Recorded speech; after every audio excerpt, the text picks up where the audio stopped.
We're Andrew and Kait. For the past 10 years, we've used our weekends and limited vacation days to travel as much as possible. To kick off Mardi Gras season, we went straight to the source, Mardi Gras World in New Orleans, Louisiana. No matter when you visit the Crescent City, you can find larger-than-life floats and watch the artists creating them right in front of you. This place is a must-stop in New Orleans. Welcome to Mardi Gras World. I'm the captain now. Me and the king hanging out. And these are our tickets. This will get you anywhere. And then they give you a slice of king cake. A little souvenir. Ooh, yum. We'll start with a short film and then we'll do a self-guided tour to see all of the large floats and the artists working on them. On a piece of cake. They have so many different sculptures that I would never expect. Like, you kind of think, like when you think of New Orleans and Mardi Gras, you think masks, jazz, you think like kings, queens, like of Mardi Gras and things like that. But you've got like Buzz Lightyear over here, you've got Scooby-Doo right behind me right here. Like, they're sculpting so many different kinds of things. Bigger wild things. Yeah.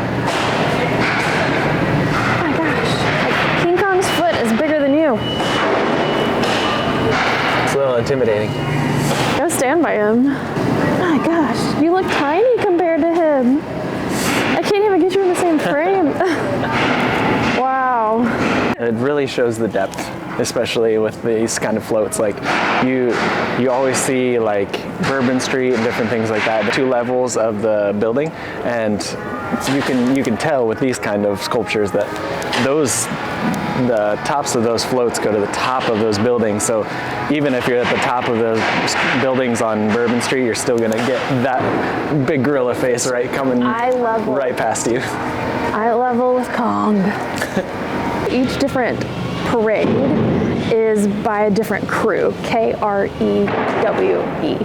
It's basically a group. So this group or that group is doing this parade or that parade or whatever. And each crew will have their own theme for the year. So that's why you've got Buzz Lightyear and kids' toys and stuff like that. And then you've got jazz musicians in one. And then you've got superheroes in another. And then you've got some crazy gaudy gods of some other kind. So all the crews will just pick a different theme for the year and go with it. And that's why we have this whole warehouse. They'll take the same phone and change it to something completely different next year if they need to. The artists are incredible. If you look at this thing, it's looking down because it's towering over the street so high. It has an eye on you, staring at you with this giant mouth. It's crazy. The detail that goes into making these kind of sculptures is crazy. Like I walked up and said, obviously this is Abraham Lincoln. Like, that's impressive. Look at the scale of these floats. They can hold close to about 30 people on them. I mean, they are 2 stories tall. And when you are standing up at the top, we know, we've been in a couple Mardi Gras parades, you've got to watch out for street lights because they are so tall on the street. You've got to duck down to avoid hitting your head on a street light. I wish I had the video of the time when I hit my head on a street light. It's probably something I'll never forget, but somebody's probably got it on their phone and it's probably a meme somewhere out there, but it was worth it. This is a bit of a smaller one. The float den. The scale is insane. After Mardi Gras is over, they have to come and they have to take industrial like earth moving equipment and they have to move all of these Mardi Gras beads. They're everywhere. There's so much drinks everywhere, Mardi Gras beads everywhere. It's like a massive cleanup effort, but it is so fun and it is a crazy night. If you get to be on a float, let me show you. If you get to be on a float, they have these rings inside that hold all of your beads, so you can put dozens and hundreds and hundreds and hundreds. We had a smaller parade than in New Orleans, but in Monroe, I think each person had to have 10,000 things to throw within the course of like 3 hours. So you just have it on the thing, and when you're ready to throw a bunch of them, you just stack them all on your arm and fling it onto the street.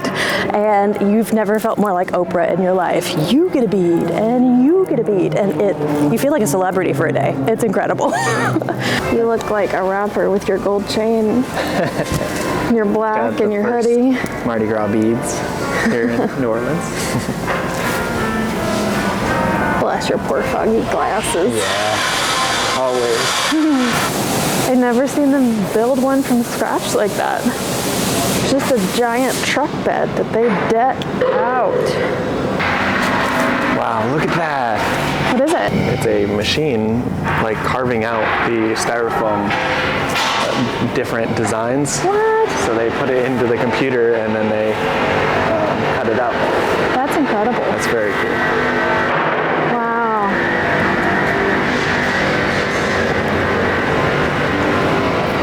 Layers upon layers of like different heads, different football players, different Greek gods.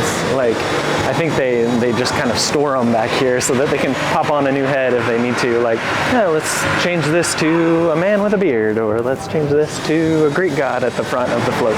So I think they just kind of store them back here, and it's just a very mix-matched like group of things. It's great. It's very fun. Yikes. Tortured souls. So what we've learned here is that they do a lot of different projects outside of just Mardi Gras floats and just outside of Mardi Gras season. They do a lot of like corporate different sculptures and different floats. So like we saw the Super Bowl parade float, like one of the Vince Lombardi trophies, different football players, different movie set scenes and things like that. And they build them all together and they build them here. So this is an always working workshop. You'll always see something different being made because they're always doing something new for either Mardi Gras season for the next year or different movies. It's a very cool place to come.